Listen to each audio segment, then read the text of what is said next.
Accounting ratios.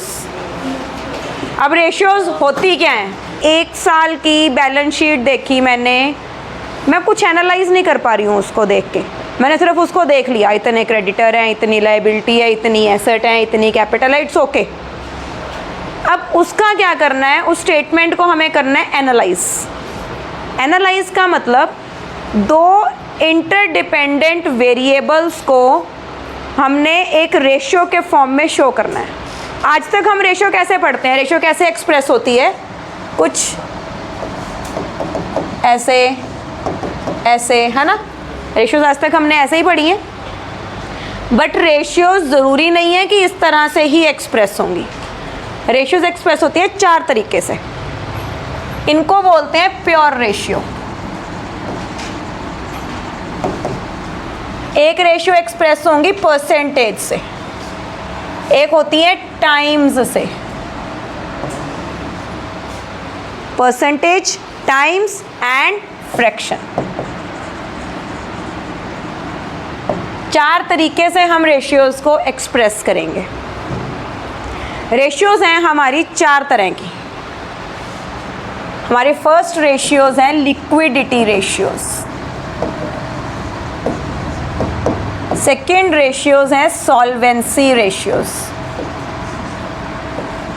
Third है turnover ratios, turnover और activity ratios, और फोर्थ है प्रॉफिटेबिलिटी रेशियोज।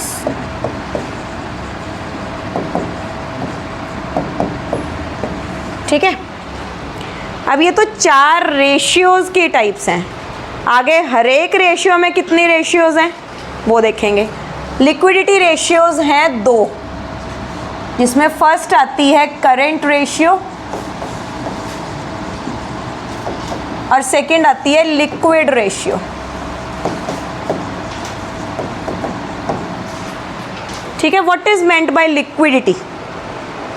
लिक्विडिटी का मतलब होता है ability of the firm to pay its short term debts as and when they become due. जितनी तुम्हारी शॉर्ट टर्म डेट्स हैं, जैसे तुमने करंट लायबिलिटी पे करनी है, कोई बिल पेएबल पे करना है, जैसे ही उसकी ड्यू डेट आई, क्या तुम्हारे पास इतना पैसा है कि तुम उन्हें साथ के साथ पे कर सको? इसीलिए क्या वर्डिंग यूज हुई? Liquidity is the ability of the firm to pay its short term debts as and when they become due. अब मैंने कहा कि लिक्विडिटी रेशियोज दो हैं, current ratio and liquid ratio.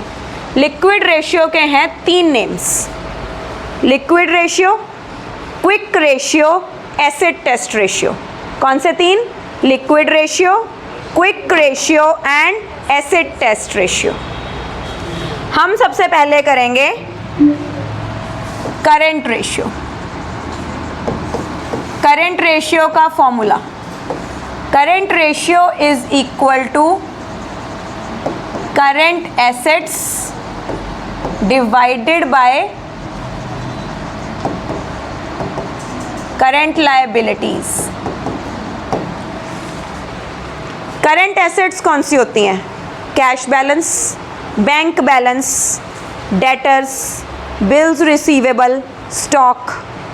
ठीक है, ये सारी तुम्हारी करंट एसेट्स होती हैं। स्टॉक को तुम इन्वेंट्री भी कहते हो। करंट लायबिलिटीज़ कौन सी होती हैं? Creditors, bills payable, outstanding expenses. ठीक है, ये सारी तुम्हारी करंट लायबिलिटीज़ होती हैं। अब यहाँ पे एक प्रिकॉशन जो हमने लेनी है, करंट एसेट्स में मैं कहती हूँ कि इन्वेंट्री इंक्लूड होती है। ठीक है, बट इन्वेंट्री में तुम्हारे स्टॉक के अलावा लूज टूल्स और स्टोर्स एंड स्पेयर्स भी होते हैं। Loose tools and stores and spares भी होते हैं। अगर तुम्हारी इन्वेंट्री में ये दोनों चीज़ें इंक्लूडेड हैं तो इन दोनों को तुम माइनस कर दोगे उसमें से। रीज़न क्या है? तुम्हारी करंट लायबिलिटीज़ की पेमेंट के लिए मुझे क्या चाहिए? Current assets. मतलब अगर मैंने क्रेडिटर्स पे करने हैं, बिल पेएबल पे करने हैं, तो मैं अपनी फिक्स्ड एसेट्स तो नहीं सेल करूँगी उसको पे करने के लिए। तो यानी कि करंट लायबिलिटीज़ को पे करने के लिए क्या यूज़ होगा? करंट एसेट्स यूज़ होंगी। स्टॉक में से जो पैसा आएगा, जो तुम्हारे पास कैश पड़ा है, जो तुम्हारे पास बैंक बैलेंस पड़ा है, मैं उनको यूज़ करके करंट लायबिलिटीज़ को पे करूँगी। करंट रेशियो की आइडियल रेशियो होती है 2:1। मतलब क्या होता है इसका कि हमारी करंट एसेट्स कम से कम करंट लायबिलिटीज़ का डबल हो, ताकि हम सेफर साइड पे रहें। जैसे ही हमारी लायबिलिटीज़ ड्यू हों, हम अपनी करंट एसेट्स में से अपनी करंट लायबिलिटीज़ की पेमेंट कर पाएँ। समझ गए? अच्छा, अब बेसिकली याद क्या रखना है, करंट एसेट्स में क्या कुछ आएगा और करंट लायबिलिटीज़ में क्या कुछ आएगा। तो करंट एसेट्स में क्या कुछ आता है? Current investments, short term investments, inventories, bank balance, cash balance, short term loans, other current assets like prepaid expenses etcetera. ठीक है। अच्छा, अब करंट एसेट्स में ये कुछ वर्ड्स आए नए, short term investments, marketable securities, cash and cash equivalents, short term loans and advances. You need a detailed explanation of this.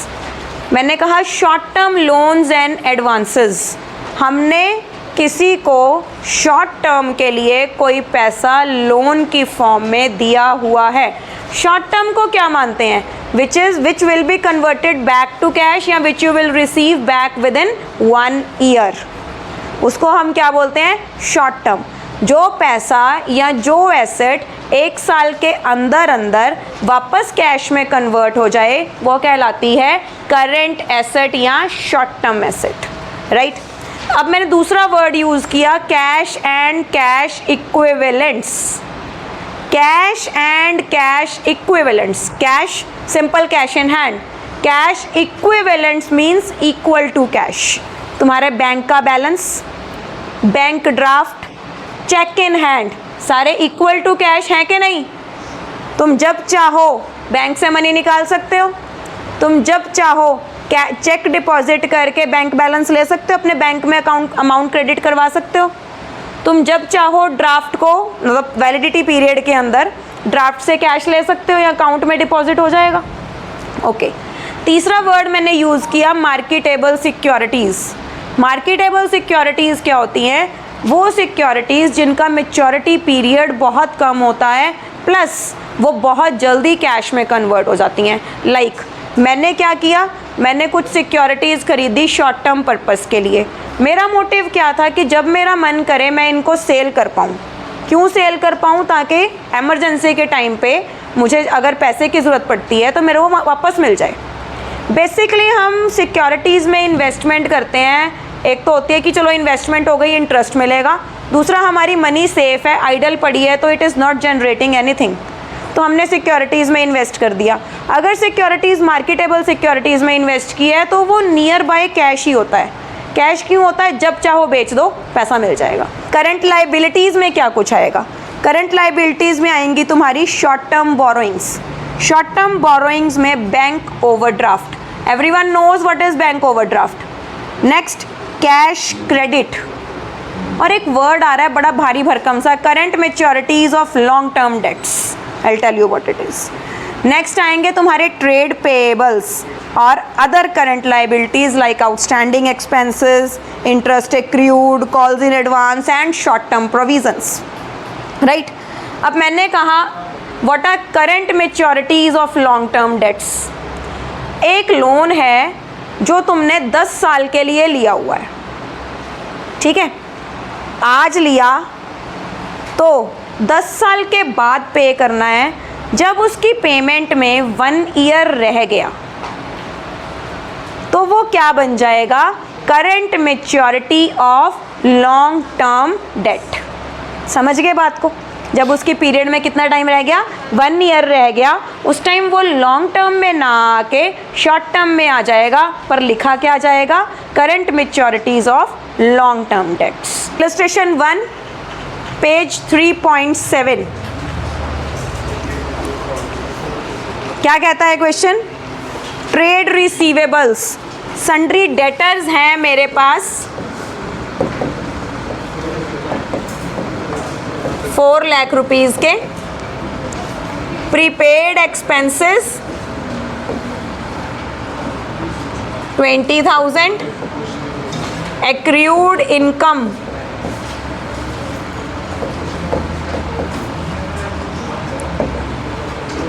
Cash and cash equivalents 60,000, short term investments 40,000, machinery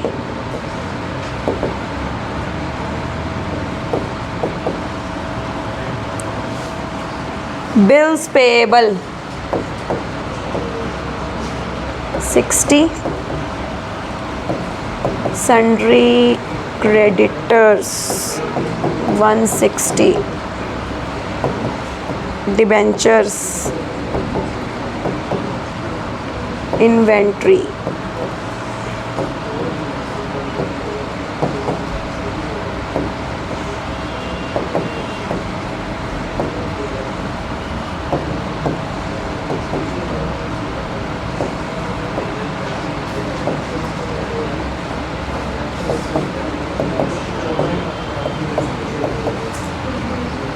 जो current asset और current liability नहीं है उनको निकालना शुरू करते हैं। Is it a current asset? Yes. Same year, ये भी है, ये भी है, ये भी है। Machinery exclude. Bill payable current liability है, सन्ड्री क्रेडिटर्स भी हैं, डिबेंचर्स नहीं है, डिबेंचर्स लॉन्ग टर्म होते हैं। इन्वेंट्री करंट एसेट है, एक्सपेंसेस पेएबल क्या है? Current liability, current liability, current liability again current liability, और ये भी करंट लाइबिलिटी। ये क्या बन गई? Current asset. ये हो गया इग्नोर। करंट एसेट्स का टोटल करो बेटा। 4 lakh plus 20 plus 20 440 plus 65 540 and 80 कितना हो गया? 6,20,000। तो तुम्हारा फॉर्मूला क्या है? Current assets divided by current liabilities, 6,20,000 divided by current liabilities. Total करो करंट लाइबिलिटीज का। 3,10,000 डिवाइड कर दो, कितना आ गया? 2। लिखोगे कैसे? Your liquidity ratios will be expressed in pure ratio. Pure ratio तो क्या बनेगी? ये 2:1। सपोज करो यहाँ पे ये प्रॉपर आपस में स्ट्राइक ऑफ नहीं होता, कट नहीं होता, तो आप इसको पॉइंट्स में लिखोगे बट पीछे 1 ही आना चाहिए। समझ गए? जैसे आप ऐसे भी लिख सकते हो 2.5:1, 3.2:1, मीन्स पीछे 1 आएगा। आप डिवाइड करके उसको पॉइंट्स में ले आओ। 1 decimal place is more than enough. Is it fine? तो 2:1 is your ideal ratio as current ratio. अगर हम बैलेंस शीट को कंसीडर करें तो हमने कुछ मेजर हेड और सब हेड किए थे। इधर हमने क्या कुछ किया था? लाइबिलिटी साइड में, चलो मैं ऐसे नहीं बनती है, वर्टिकल फॉर्मेट में बनती है, बट लाइबिलिटी साइड के मेजर हेड्स कौन से थे? शेयर होल्डर फंड्स, दूसरा नॉन करंट लाइबिलिटीज, और तीसरा यही थी ना, share holder funds, non current liabilities and current liabilities. तो इधर क्या था? Fixed assets, long term investments, long term loans, current assets.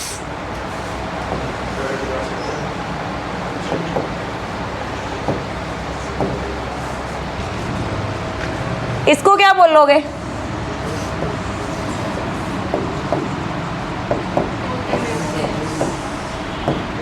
इसको क्या बोलोगे?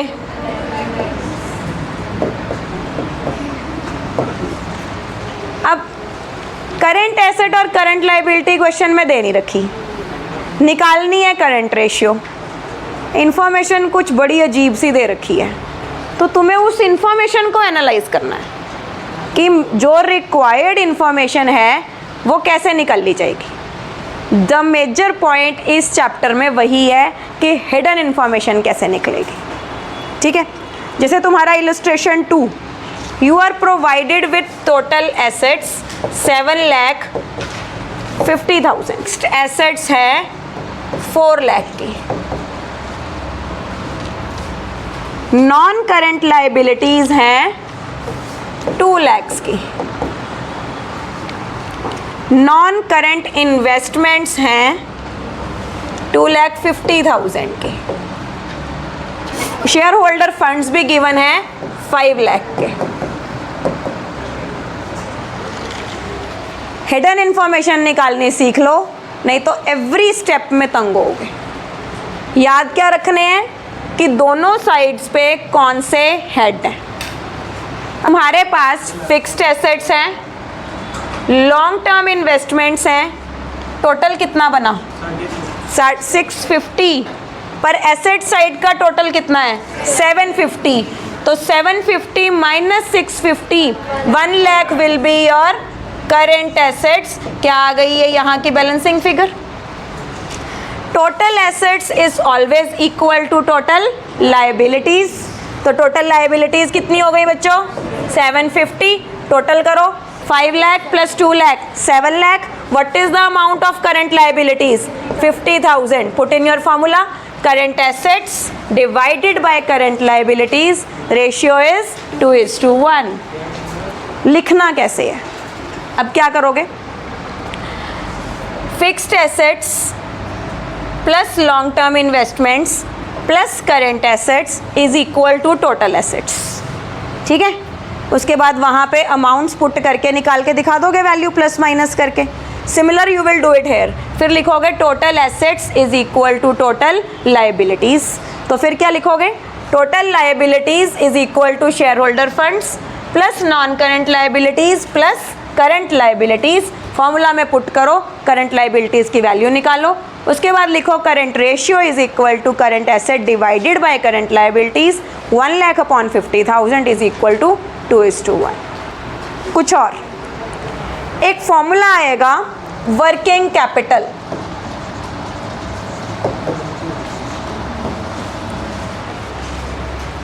Working capital is equal to current assets minus current liabilities, ये इसका फॉर्मूला है।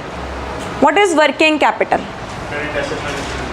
वो पैसा जो आपको डे टू डे वर्किंग के लिए चाहिए, डे टू डे वर्किंग के लिए, वो पैसा जो आपको स्टॉक खरीदने के लिए, अपने रिमेनिंग एक्सपेंसेस को पे करने के लिए, डेली एक्सपेंसेस के लिए जो पैसा चाहिए, एक होती है फिक्स्ड कैपिटल, एक होती है वर्किंग कैपिटल। फिक्स्ड कैपिटल वो अमाउंट होती है जो आपके फिक्स्ड एसेट्स में ब्लॉक पड़ी है, आपने मशीनरी खरीदी, बिल्डिंग खरीदी, फर्नीचर खरीदा, प्लांट खरीदा, वो सारी आपकी फिक्स्ड कैपिटल है। फिक्स्ड कैपिटल का सोर्स क्या होता है? फिक्स जो एसेट्स में पैसा लगा हुआ है वो फिक्स्ड कैपिटल सोर्सेज से आता है, शेयर होल्डर फंड्स और नॉन करंट लायबिलिटीज़। जो पैसा कंपनी के शेयर होल्डर्स लगाएंगे या जो पैसा तुम लोन से उठाओगे मार्केट में से, वो पैसा तुम अपनी कंपनी की फिक्स्ड एसेट्स में लगाओगे। Is it fine? जो पैसा तुम करंट लायबिलिटीज़ से उठाओगे वो पैसा तुम करंट एसेट्स में लगाओगे। कई बार फिक्स्ड कैपिटल का कुछ हिस्सा हम करंट एसेट्स में भी लगा देते हैं, बट बहुत ज़्यादा नहीं लगाते हैं। Some portion we save to be used as working capital, वो हम एडवांस में डिसाइड करते हैं कि इसमें से इतना पैसा हम फिक्स्ड एसेट में इन्वेस्ट करेंगे और थोड़ा सा हम वर्किंग कैपिटल के लिए रख लेंगे। बाकी वर्किंग कैपिटल हम अरेंज कर लेते हैं करंट लायबिलिटीज़ से। शॉर्ट टर्म लोन ले लिए, बैंक ओवरड्राफ्ट ले लिया, उधार पे सामान ले लिया, ठीक है, कुछ एक्सपेंसेस हमारे पेएबल भी तो रहते हैं, outstanding expenses and all that, तो वो सारी तुम्हारी करंट लाइबिलिटीज़ होती हैं। इसीलिए करंट लाइबिलिटीज़ की पेमेंट के लिए यूज़ किया जाता है करंट एसेट्स को। यहाँ से फॉर्मूले को घुमाएं तो current assets is equal to working capital plus current liabilities, और अगर करंट लाइबिलिटीज़ निकालनी हो तो current assets minus working capital is equal to current liabilities. ठीक है, current assets are ₹4 lakhs, inventory है ₹2 lakh की, और वर्किंग कैपिटल है 2,40,000 की। Working capital is equal to CA minus CL। You want write CA minus CL, you will write it full. तो working capital 240 is equal to 4 lakh minus current liabilities. Current liabilities is equal to ₹1,60,000। अच्छा बच्चों, अब current asset दी हुई है, inventory भी दी हुई है। Inventory is already included in current asset, दोबारा ऐड नहीं करेंगे। समझ गए? ये मत सोचना करंट एसेट्स अलग है मैम, इन्वेंट्री अलग है, दोनों को ऐड कर दें, नहीं। जब वर्ड करंट एसेट्स दिया हुआ है, it means all current assets are already included. तो यहाँ पे क्या आएगा, फॉर्मूला लगाओ, CA divided by CL। Current assets how much, 4 lakh divided by 160, 2.5:1। आप उसको फ्रैक्शन में नहीं छोड़ोगे, आंसर को लिखोगे इस तरह से, पीछे हमेशा 1 आना चाहिए।